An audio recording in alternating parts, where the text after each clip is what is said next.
Oh. What's up, guys? What's up, Pilipinas? Yeah. Yung What's up Pilipinas mo sa YouTube or sa Facebook page? Lagi din po, sir. May website ako. Pero may YouTube din ako. Ayun. Actually, sir, vlogger din siya, sir. Magaling na MC. Yes, sir. Sila. Ito, sir. Ito, sir. So, video vlogger. And how about the rest? Wala, sir. Libangan lang yung vlog-vlog or kada video-video lang. Kaya nga. Post kayo ng post. Post lang. Consistent dapat consistent. Monetize ka na. Monetize na. Hindi pa. Hindi pa? Sayang. Upload ka na upload para ma-monetize na agad.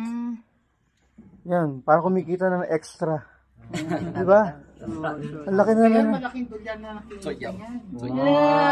Kasi dolyar, di ba, habang tumataas ang dolyar, mas malaki ang kita. $1,000 na yan. Si Charlie and Kairos, magano na kami. O yan, papakita ko kayo ngayon to. Bati kayo. Una, pakilala ka. Hi! Ako po si Charlene Tyrus from Cebu. Yan. Ikaw, miss. Pakilala ka. Hi, I'm Mary Joy Mahipos from Cebu. Kayo, sir. Look po, I'm George Cupeto Hayag from Cebu. Yun.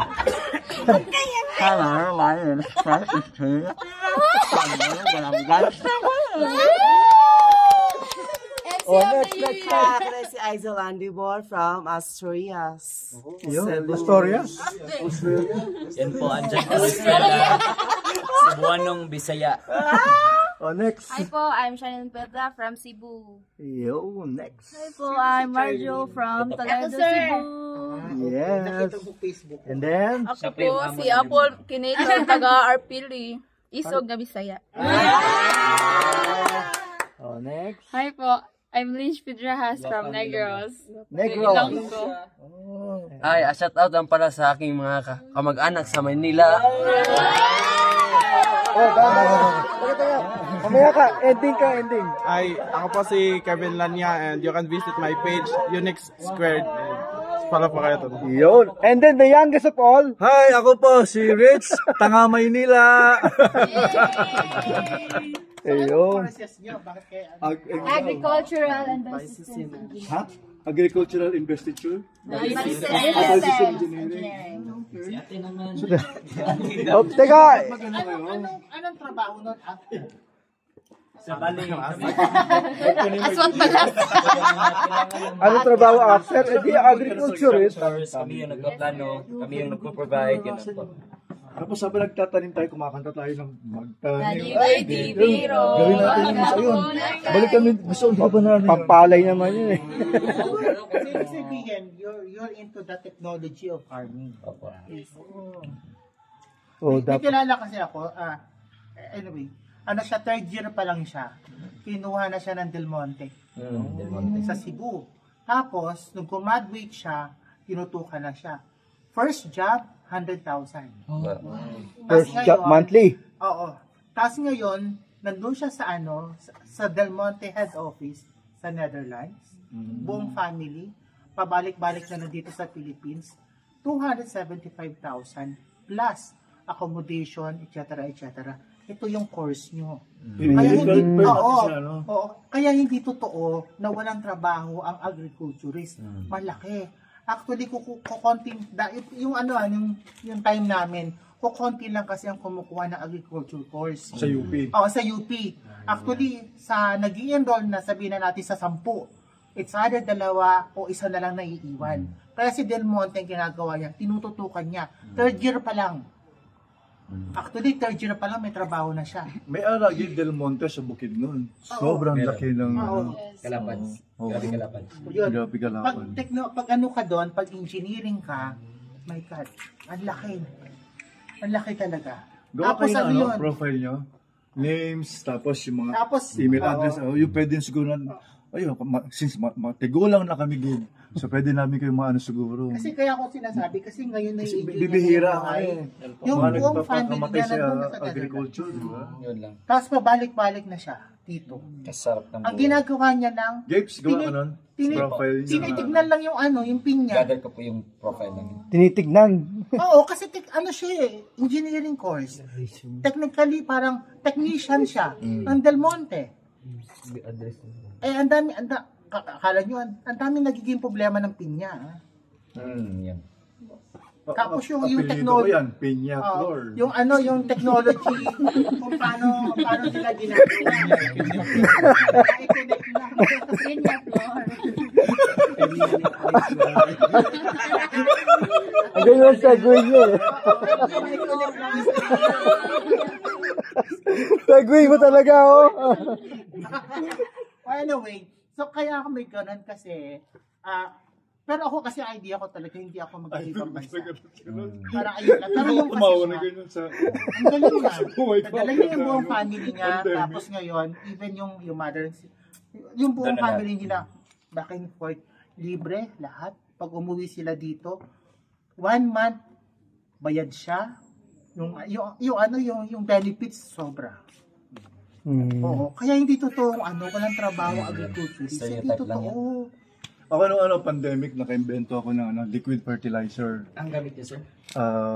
Yung fermented mga fruits. Tapos nilinalo lang ako. Tapos nagkaroon ako ng mga 10 mga distributor. Tapos naibenta ko sa Lazada, sa Shopee. Kumita talaga ako. Unfortunately, nung nag-open na yung mga tao, tapos maraming plantito-plantitas ang tawag ko doon, plantotids, growth hormones. So, dami kumukuha. Pwede ba yan pa hydroponics? Pwede siya. Pwede. Marunong rin kayo hydroponics? Tinuruan na rin kayo? Yes, sir. Yes, sir. Ayun, nice. Mga nasa 10%. Kasi sobrang di ba? Sobrang concentrated pag pinimit mo eh. Ako, nagagamit ko pa rin sa kondo ko sa Taguig. Buhay mga lang. Sa Market, hindi na mga konti na lang. Dahil yung mga tao kasi namatay. Pero na-PM mo. Na-register mo sa pangalan. Hindi. Kasi nga, parang sideline lang yun. Tapos maraming nagano. Ang magiging yung mga drip technology na yung ini-invert kasi na pwede gano'n. bilhin niya sa'yo ng company. Marami nag-interest pero yun. Kaya Ayun, pwede nyo rin gawin yun. Ang tawag ko sa kanya plantotids. Yun, Plantotids. Tapos kumita ako ng himigit kumulang 30 dias isang buwan. Kinita ako. Bakit kasi dumami yung Wow. Binibenta ko yung isang gano'n dati 75 pesos lang. 150 ml, 75 pesos. Merong negosyante, sabi niya, Rich, ibenta mo ng 350 yan. Isang package. Sabi ko, parang hindi makatarungan. Kasi parang libangan mo lang. 75 ba? Tapos binenta nila ng 350. Tapos yung ibang sa Shopee, binibenta ng 1,000. Sabi ko, kalokohan to. Parang kumita sila. Anyway, siguro I can share with you yung technology na yon para dito sa mga kasi para hindi nila, pag dinayan nila, they pay you. Patent, mura lang yan sa National Library. Parang wala pang 500. Akala ba sa DTI, National Library patenting? Ang patent to sa National Library. Okay. Pinapangalan sa'yo. Ina-archive Sa next week, magpunta ako sa La Mesa Eco Park. Kasi may inopen kaming doon, Butterfly Garden. Saan ba yung lamesa, sir? Sa Quezon City, Commonwealth Avenue. Tapos baba ka sa gasolinahan. Tapos may mga tricycle, sakay ka. Anong gasolina? Ang haba-haba ng Commonwealth eh. Pero naman siya. Makita. Bayad ka lang sa jeep to driver. Pababa ako, papuntang Patola yan. Kung may tinatanong kayo, papagulan niya. Ang saya maging bata. Alam niyo, this year, 60 years old na ako. Senior na. Parang, sabi ko, parang kailan lang yung naging bata. Yung ganito. Tapos biglang... Hindi naman mukhang 60 do. Mukhang 59 lang. 3 months from now, 60 na, 59 na ako ngayon. Oo, 59 nga. Parang masarap maging bata. Kaya dapat enjoy nyo yun. Tapos, habang bata kayo, yung mga pangarap nyo to pa rin yun na. So, sabihin, after 3 months, magbe-birthday celebration ka. Dapat meron akong malaking birthday celebration. Unfortunately, award ako that time. Isa ako sa mga Gawad Dangal Filipino Awards. Wow. So, saan gagawin ang awarding? Sa Chat Trillo, sa may Green Hills. Kasama ko yung mga manubers. Kasama ko si, pangatlong award. Meron akong Gawad Dangal nung nakaraan din. So, ano daw, Outstanding Environmental Defenders of the Year. Wow. Basa. Oh, wala bang palakpak dyan? Palakpak na mga palakpak. Ayan. Palakpak, palakpak. Perfect. Kasama ko yung award, Nora Aunor, Gloria Romero, Perita Corrales, Ricky Dabao, Haji Alejandro, mga patay na. Puro patay na. Ano naman si Judy Ann Santos, Vilma Santos, Marian Rivera, Dennis Trillo, Agamula. Ba't for showbiz? Ito, maneuvers. Ako yung nag-recruit sa maneuvers para maano sila. Entertainment? 2025 Gawad Dangal Filipino Awards. Tapos ba't di ka nakapunta, sir? Ha? Ba't di ka nakapunta? Sa ano pa yan? September 19. September pa. Birthday niya yun. Birthday ko yan. Sindikado kayo lahat. Oo. Hindi kayo online. Kala ko sagot mo flight eh. Sinaan yung cellphone nyo. Nung nag-50th ako, nag-celebrate din ako ng birthday. Tapos yung ginawa ko noon, sabi ko walang gifts, mag-donate kayo para sa scholarship ng YMCA of Manila. So naka-raise ako ng mga more than higit kumulang din. So yun, yung venue walang bayad, yung pagkain libre din, mga ano. So maski wala kang pera, pwede ka mag-celebrate ng... Wait, balikan natin. Isang school lang kayo. Yes, sir. Hindi, magkaklase sila. Yes, sir. So ayaw nyo maghiwalay. Alex Ranjo. Sabi ko nga, kung gusto nyo, dapat Pero yung magklase yan. Pala OJT yung sila. after nitong OJT, may target ng work or any government? Meron pa sa abroad. Sa abroad? Kawawa ang Pilipinas, mawawala sa TNT. Pero babalik naman daw sila to share the technology na matutunan nila. Parang Share the San experience. Carlos kayo? Anong school? dito lang po sa Balamban. Bagong school. Bagong college. Okay. So dapat yung networking nyo, kaya-kaya nyo yan eh. Yan. Kailan yun? Bali, next year graduate na kami. Wow. Tapos Kailan ang graduation? sa July, sa June. 2026. So malapit lang. Hindi ka pa alis for sure. May national ano pa tayo. Ayun, Pero yun, Ayun, magkikita tayo nilinkage sa kasi ano. yung paralan namin. Nilinkage yung school namin. sa abroad. So meron na. O may bago. Pakilala ka. Wow! Magandang umaga, Cebu. It's me again, Ate Jo. Birthday mo ba?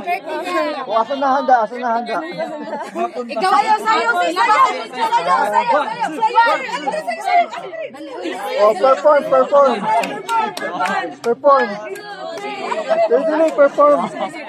1, 2, 3, go! Happy birthday to you! Happy birthday to you! Happy birthday to you!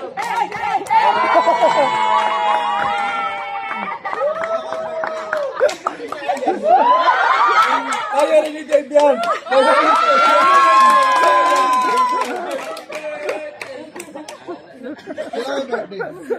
Thank you, sir. Ito, sir. Dave, ayaw mo naman! Birthday mo today. Ano to ha? Tawag dito, Buddha's bracelet. Wow! Pag nagme-meditate ka, pwede mo siyang gamitin. Wow, thank you, Mas sir! magnetic dito. Ito yan, pag nakabiyahe ka. Magnetic dito, tumutuwa. Naku, mataas na value yan. Si Ray, kaya yan. May sumayaw sa my birthday eh. Ibalik sa naman! Kanta ka naman daw, kanta.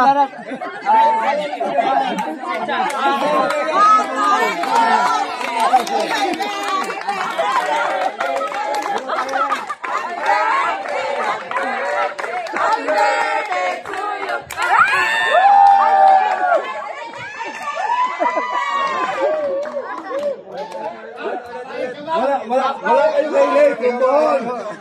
Pero, patay ka ba? Kaya mo yan! Kaya nyo yan! Bata pa po ako, kuya, wag! Kanta na lang, kanta. Maganda boses. Happy birthday to you! Happy birthday to you! Happy birthday, happy birthday, happy birthday to you! Kantahan na lang ba na?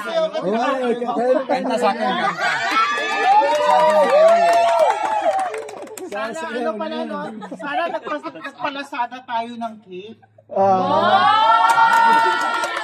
eh. May lasada rito? Dito po kami sa taas. Wala ko kayo. Sandali lang. Pagdating dito, box na lang. Sino birthday siya? Siya! Ang charge ng Lazada, 10 pesos. No? Wala doon sa baba. Akala ko kanina birthday niya eh. Siya nagsaya. Siya, sir, birthday. Ayun ang bunga na nalilate. Alay niya yun sa kanya. At dahil sa pagkasaya mo,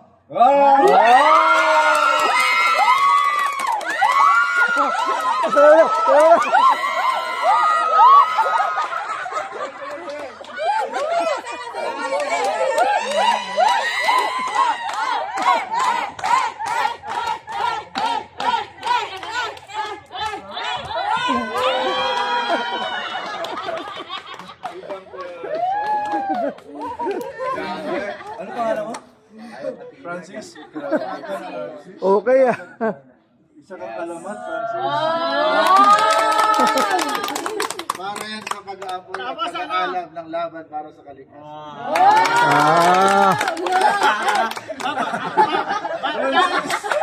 Kaya dinigil. Hindi, baka hindi lang ako manalo. Wala lang po boto. Tapos, si Francis, papagsakan natin si Francois. Social na. Ang pangalan niya ngayon. Asan si Francois?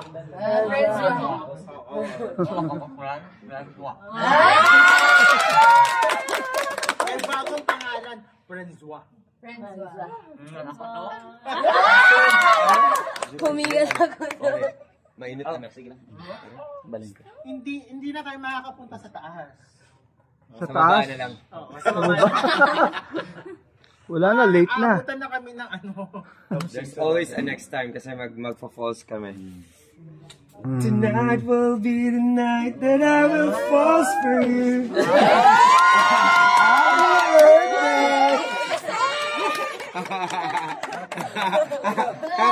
Binigyan mo ako ng chance kapag punchline eh. Kahapon sana during the papa natin intermission lang. Ang daming alibay. Gusto ang gusto mo repertoire eh. Ayaw na isang music lang eh. Gusto recital. Recital is the term. Pero alam niyo na ba yung alamat ng mga religion? Alam niyo na. Yun. So ganito ma'am. Ito totoo to. Sige po. So di ba si Kristo pinako sa krus? So nung pinako siya sa Golgotha, bundok yun, di ba? So may nakaganon siya. Actually walang damit yun kasi inubaran siya, di ba? So yung mga Katoliko, Kristiyanos, nakita yung actual. Nagtayo tayo ng relihiyon, tatawagin natin Kristyanismo. Yung mga sila simbahan, nakapako si Kristo, may krus, di ba? Eh yung mga ibang nandun, medyo malayo-layo. So nakbay sila. Nakabayo, di ba? Siyempre may action. Pagdating nila doon, naibaba na si Kristo. Because na lang. So yung mga Orthodox sabi na, ito yung relihiyon na magliligtas sa atin. So krus na lang. Yung mga Muslim ngayon, malayo. Saudi Arabia. Travel sila, camel. Pagdating nila doon, gabi. Nakita nila yung Inubo yung camel. Inubo yung camel. Magligtas, crescent. Di ba kasi yung crescent moon. So ang naging symbolo nila, crescent moon. Kasi yun na nakita. Yung mga iglesia, kasi Pilipinas, di ba? Layo. Travel sila doon, langoy-langoy pa, nagkatala-tala pa. Di ba? Pagdating nila doon, wala na yung umaga. Nakita nila bundok. Kaya yung iglesia, yung kanilang mga simbahan. May iglesia ba dito? Meron. Meron sir, si ano, Patusok. Gerard. Wala ka dito. Patusok. Patusok, di ba? Yung Mormons ngayon, ang layo, US. Sobrang layo ba? Di punta sila doon. Pagdating nila, wala na yung bundok. May nagbabasketball na. Sabi na, ito yung simbolo. Sa lahat ng simbahan natin, kailangan may basketball court. Tawag-tawa si Sir Jeff, oh. Tawag-tawa si Sir Jeff. Yola Kalawang. Okay, pangalawang magbubudol. Because tonight will be the night that I will fall for you. Nagkita sa akin ang una, taxi driver. Naputol True sa or iglesia. false yun? Naputol sa iglesia. Sabi ko, bakit ka kayong Mormon? Ako ang gumawa ng dugso. Kaya pala. Alam mo kasi nakita natin ba basketball? Si LeBron James. Sabi ko, ang kwento na ako. Meron nag-iisip si Sir Richard. Nag-iisip. Sabi ko, sa Manila, once ako nagpupupo. Ito, 3 beses ako nag-jebs. Nag-jebs naman ako ngayon. Pangalawa, sumamaya, meron pa. Hindi, sa mga kwento, alam nyo, di ba, yung parusa sa langit, pag ano ka, mabuti ka na sa langit. Hindi to religious alam. Pag sa baba, may mga parusa impyerno. So ngayon, may 3 tao nakarating sa impyerno. Ginread sila ng assistant, isa tanas, may assistant yung malaki bayad. Tama, kayong 3. Welcome! Welcome sa impyerno! Dito, maluwag kayo. Bibigyan namin kayo ng choice kung ano ang gusto ninyo. Sa yung una, sabi, pagbasok nito, ang daming pagkain. Wow, sarap pala dito sa impyerno. Ang dami, lechon lahat. Anak, sure ka naman. Dito ako! Maraming pagkain. Pasok sa doon, kain siya, kain. Okay, tapos na ang pagkain. Yung pala pagka ganon, ilulublob sa tubig. Tataas, susuka na susuka. Tapos kakain uli. Okay, yung kasunod, pumasok. May mga umuungal. Okay dito, mukhang masarap dito. Paborito ko. Kasi yung mga kamay, mga masahe, papunta doon. Minamasahe nga, mga higante pala na malalaki. Si Kay Francis na yun. Oo, sa'yo. Yung isa, sabi nito, may kumakanta. Huwag kang aalon, huwag kang aalon. Ang ganda dito, kantahan, kantahan. Sabi niya, pagpasok niya. Butya, yung palang ano, alam mo yung sa Inidoro, yung deposito. Septic tank. Hanggang dito pala yung ebak, oh. Kaya pala sila kumakanta. Huwag kang aalon, huwag kang aalon. Nagawa na, di ba? Naglaway naman ako doon.